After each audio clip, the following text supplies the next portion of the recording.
Olá, boa tarde. O Canção Nova Notícias, primeira edição, está no ar. Hoje você vai ver. Canadá e Estados Unidos dizem que é altamente possível que avião que caiu no Irã tenha sido atingido por míssil. Poder de compra do consumidor apresenta alta em dezembro. E a gente vai mostrar opções de lazer durante as férias em São Paulo. Estas e outras notícias você confere a partir de agora.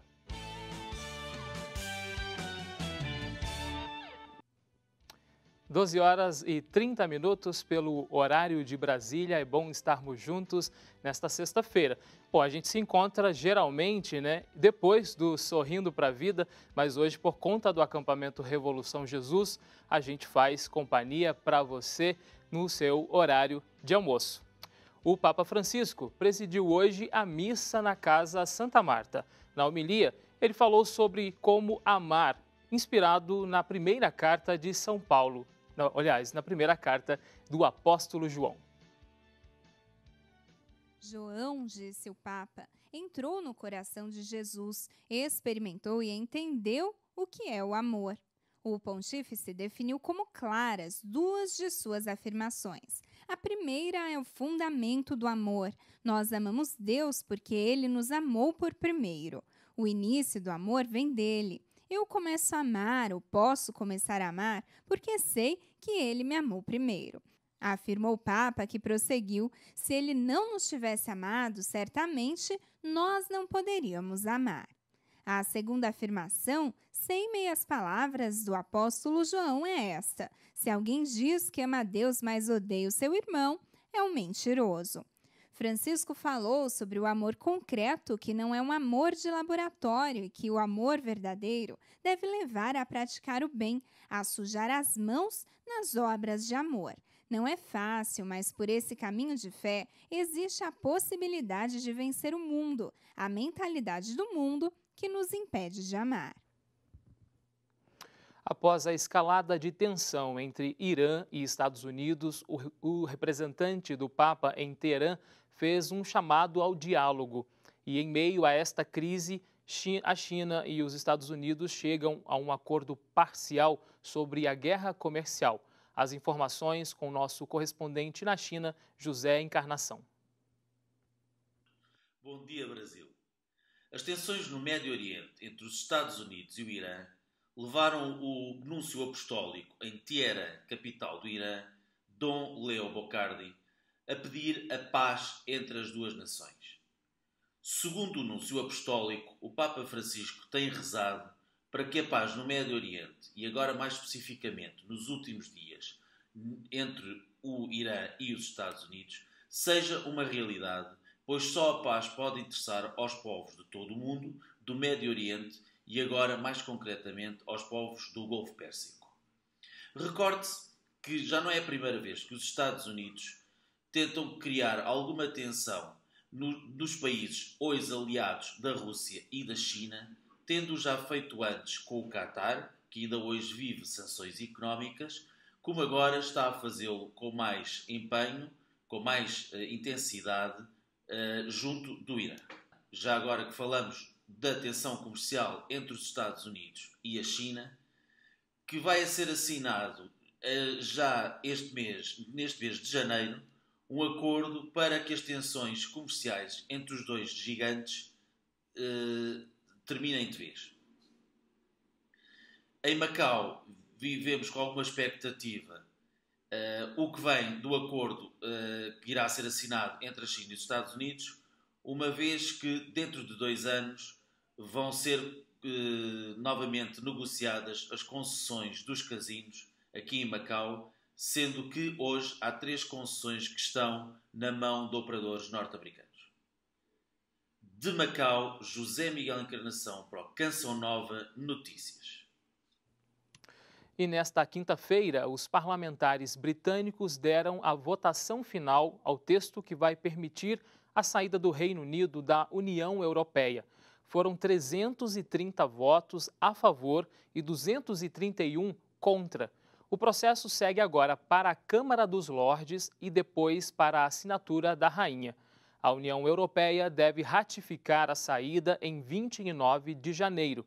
A saída oficial está prevista para o dia 31 deste mês.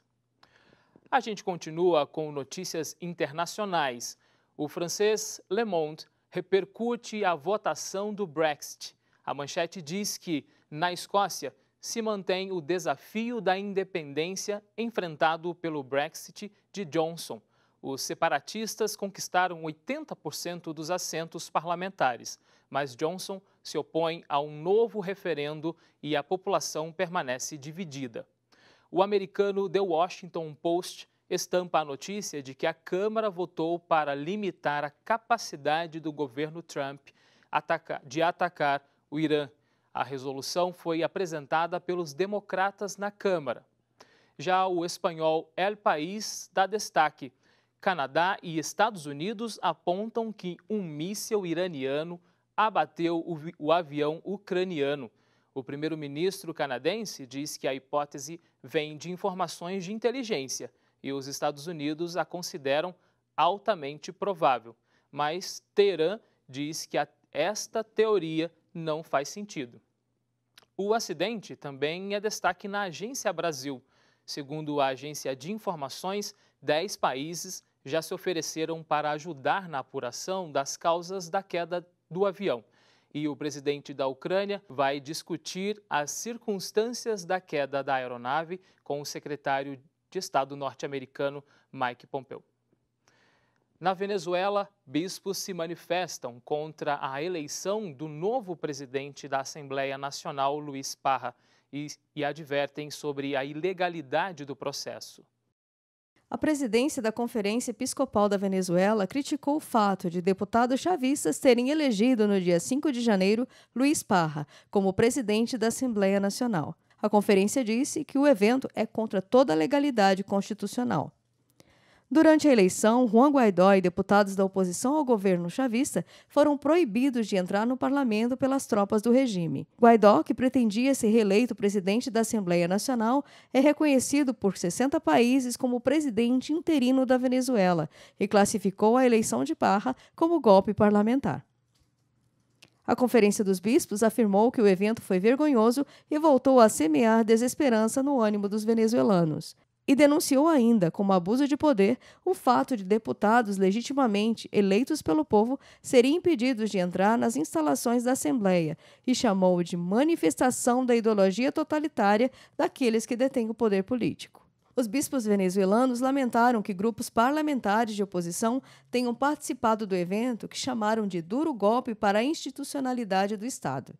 A instituição religiosa manifestou preocupação também com a ação violenta da Força Armada Nacional Bolivariana contra alguns deputados e pediu que os membros das Forças Armadas se coloquem ao lado verdadeiro da Constituição e do povo ao qual pertencem e juraram defender. A denúncia da Conferência Episcopal Venezuelana foi feita por Dom José Luiz Azurri, presidente da organização. No discurso de abertura da Assembleia Ordinária Plenária, o bispo afirmou que os venezuelanos sabem que a nomeação de Luiz Parra foi fraudulenta.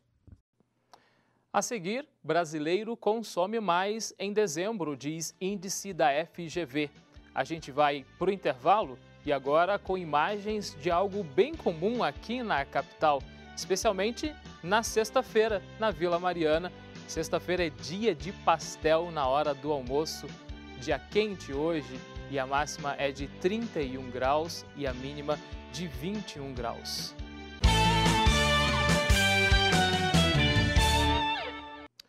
Em Minas Gerais, a Polícia Civil descobriu a causa da doença misteriosa que fez 8 vítimas na capital mineira, Belo Horizonte. Quem tem mais informações é a repórter Monize Amorim. Boa tarde, Monize. Boa tarde, André. Ontem à noite, a Polícia Civil de Minas Gerais e a Vigilância Sanitária esclareceram parte do mistério dessa doença que vem sendo chamada de síndrome nefroneural, porque provoca a insuficiência renal aguda e alterações neurológicas. O que já se sabe é que todos os 8 pacientes hospitalizados beberam a cerveja Belo Horizontina da cervejaria Baker. Logo que os primeiros casos foram notificados, 2 amostras dessa cerveja lacradas foram encaminhadas para a Polícia Civil e periciadas. Exames preliminares acusaram a presença de uma substância química altamente tóxica para o ser humano, chamada de dietileno glicol, que geralmente é usado para o resfriamento de cervejas. Ontem à noite, a Polícia Civil voltou à cervejaria Baker para recolher novas amostras da Belo Horizontina. O objetivo agora é saber o que causou essa contaminação. E, por enquanto, nenhuma hipótese está sendo descartada, nem mesmo a de que tenha sido um crime. Outras análises serão feitas e o Ministério Público acompanha o caso. Se, por um lado, a causa, o que causou essa síndrome já foi descoberto, por outro, as autoridades de saúde continuam a luta para conseguir tratar os pacientes. Lembrando que uma pessoa morreu por causa dessa doença. Em nota, a Baker negou que o dietilenoglicol faça parte do processo produtivo da cerveja Belo Horizontina. Ainda segundo a empresa, por precaução, os lotes L1 1348 e L2 1348 serão retirados imediatamente de circulação caso ainda haja algum remanescente no mercado. A empresa afirmou que continua à disposição das autoridades para contribuir com a investigação.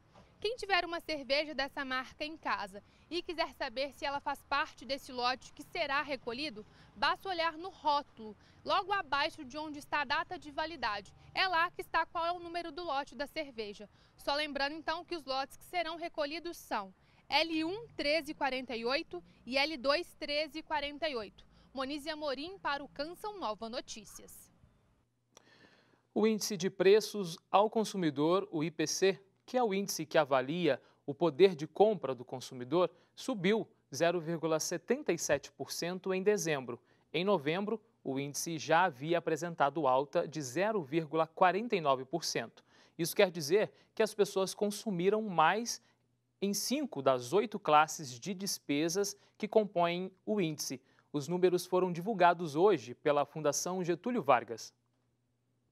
O consumo com alimentação subiu de 0,42% para 2,56%.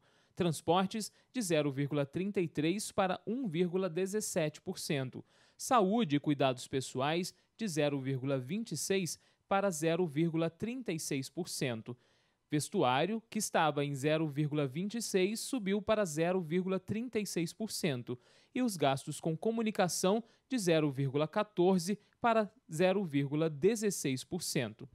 Nestas classes de despesa, vale mencionar o comportamento dos seguintes itens. Carnes bovinas, que passou de 8% para 16,56%. Os gastos com gasolina também subiram, de 0,99% para 3,28%. Perfumes, de 0,28% para 0,70%. Roupas, de 0,38% para 0,50%. E pacotes de telefonia fixa e internet, de 0,56% para 0,92%. Neste primeiro mês, a Canção Nova aderiu à campanha Janeiro Branco. Os temas sobre saúde mental ajudam na prevenção do adoecimento emocional. Mais informações com a repórter Fernanda Ribeiro. O tema será lembrado por meio de palestras sobre ansiedade, depressão, saúde física, emocional e espiritual. E é por isso que a gente vai conversar com o Dr. Roque Savioli, já está aqui com a gente. Dr. Roque, como isso pode influenciar o ser humano? Olha, a ansiedade, a depressão, o pânico tem uma influência muito importante na saúde geral. Eu, como cardiologista, por exemplo, vou abordar esse assunto, porque a ansiedade, porque a depressão é um fator de risco para doenças do coração. Porque, claro, se você tem ansiedade, você já nasceu com isso, você vive num ambiente de ansiedade, como nós vivemos hoje, então a gente tem que aprender a minimizar esse problema. Como é que a gente faz isso? Atividade física, a gente, se precisar tomar medicamento, tem que tomar medicamento, mas também você não pode descuidar da sua saúde espiritual. Tá? O corpo humano, o ser humano, tem 3 dimensões, uma dimensão física, uma dimensão psíquica e uma dimensão espiritual. A doença começa em qualquer uma dessas dimensões e a saúde também vem através delas. E o senhor também vai falar sobre um assunto que inclusive escreveu um livro, não é isso? Sim, o tema vai ser Livre para Viver. É um livro que eu escrevi aqui pela editora Canção Nova e está à disposição aqui das pessoas. Realmente nesse livro eu mostro aspectos técnicos de depressão, de ansiedade, mas uma coisa importante, eu mostro histórias testemunhos de pessoas que passaram com esses problemas todos, se curaram através de medicamentos, através de psicoterapia, mas principalmente através de desenvolver, melhorar muito o seu lado espiritual, quer dizer, através da fé. Ok, Dr. Roque, obrigada pela entrevista. Fernanda Ribeiro para o Canção Nova Notícias, edição da manhã.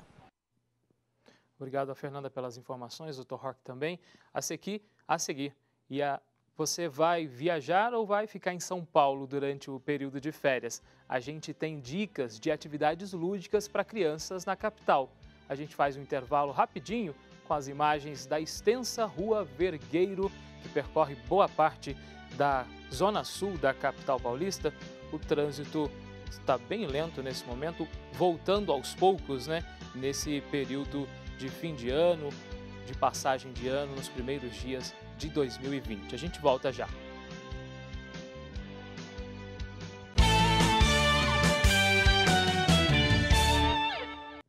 Estamos de volta. Olha, na região norte do Brasil se vive o período chamado de inverno amazônico, que é quando as chuvas são mais intensas.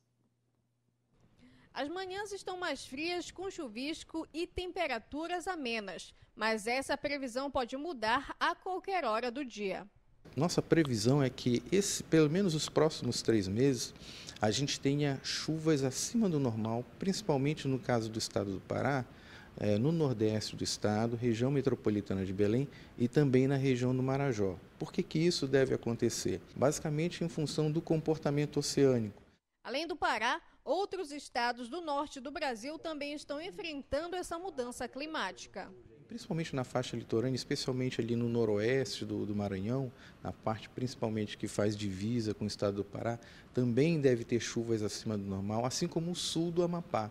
Então toda essa área vai ser a que vai ser mais influenciada pela zona de convergência intertropical. Isso não significa dizer que outras regiões do Brasil, ou da Amazônia em particular, não sejam afetadas, também serão. Os moradores da região metropolitana de Belém devem ficar em alerta, pois a tendência para os próximos meses é de chuvas contínuas e o aumento do volume pluviométrico. Esse sistema meteorológico, normalmente, se ele estiver sobre a nossa região, as chuvas elas ocorrem o dia inteiro. Embora esse sistema fique influenciando bastante a gente aqui, ele não deve, pelo menos nesses primeiros 2 meses, janeiro e fevereiro, não deve atuar com uma intensidade tão intensa. Isso significa dizer que as chuvas não serão tão fortes, mas serão mais prolongadas, né? Dias mais chuvosos, mas com chuvas não tão intensas.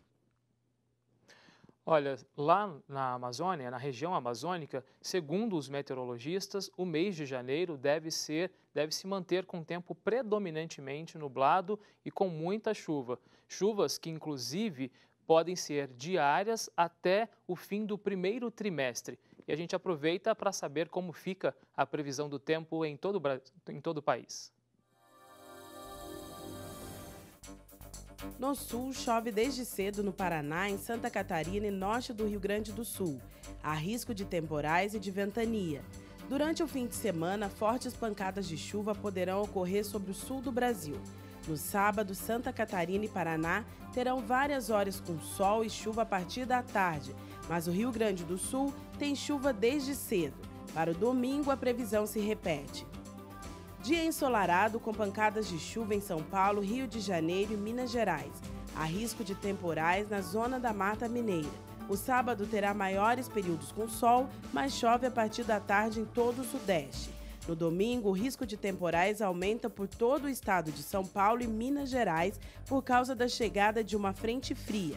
Tempo firme no Espírito Santo. Nesta sexta-feira, a presença do sol por várias horas do dia faz a temperatura subir sobre a região centro-oeste, mas o dia termina com pancadas de chuva. Final de semana com tempo instável e nuvens carregadas no norte do Mato Grosso e pancadas de chuva no final do dia. No norte, o sol predomina em Roraima, Pará e no Amapá. E atenção, porque há chance de temporais no Amapá e Rondônia.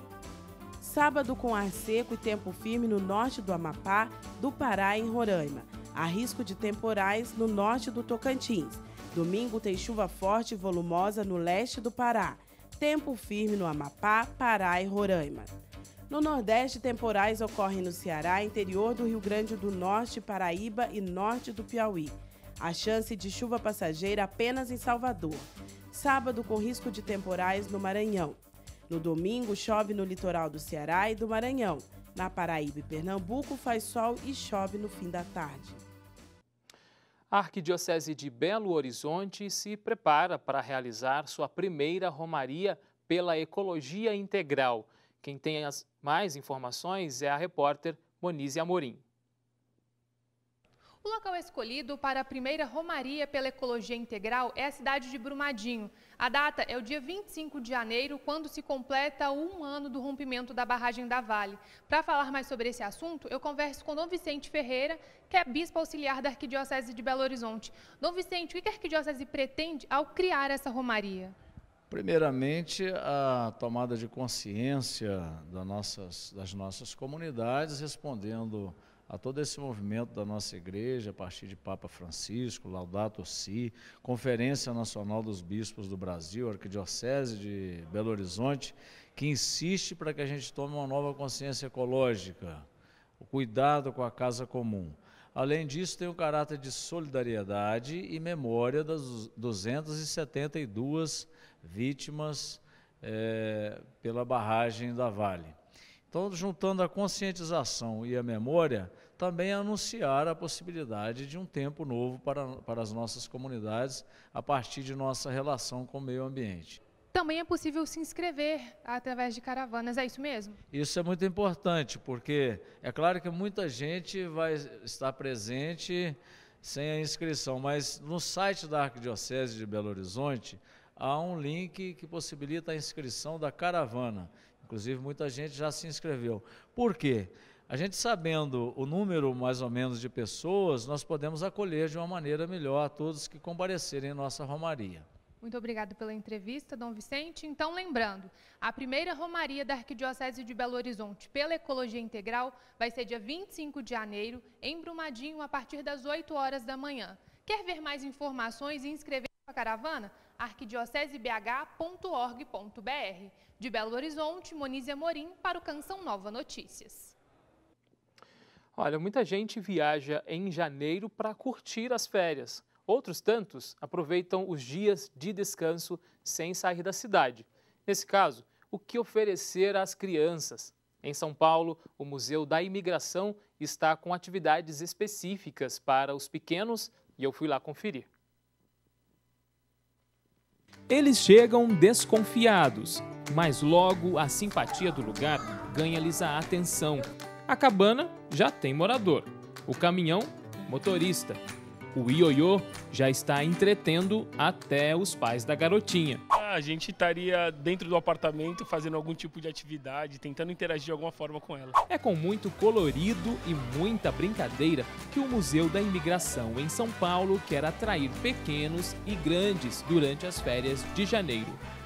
Perceber que possibilidades educativas ou de lazer esse museu tem, né? Para além dessa ideia de um lugar, um grande templo da alta cultura, né? Também um espaço de convivência, um espaço de aprendizado e de conhecer não só os objetos, mas também outras pessoas por meio de atividades, né? O espaço de leitura tem toda uma arquitetura lúdica, com muitos símbolos da imigração, como o trem. Por aqui, tudo funciona como um super estímulo para a imaginação das crianças. O que você imagina que é aquilo ali, hein? Barco. Um barco? Tem certeza? Sim. Por que você acha que é um barco? Porque tem janela. Segundo as mães, este é o caminho para inserir crianças em ambientes culturais e promover a socialização. É o maior benefício, ela estar junto com outras crianças, brincar, interagir e ter de repente outros brinquedos que ela não teria em casa. Na infância que começa. Começa pela leitura, depois vai para os museus, parques. A cidade não é só shopping. A cidade é isso aqui, ó. É a parte literária, didática. É isso que eles precisam ter, conteúdo. É isso aí, conteúdo. O Canção Nova Notícias fica por aqui. Outras informações você confere no noticias.cançãonova.com ou no Canção Nova Notícias, edição da noite, às 6h45. Bom dia e um ótimo final de semana para você. Continue ligado na programação da TV Canção Nova. Até segunda.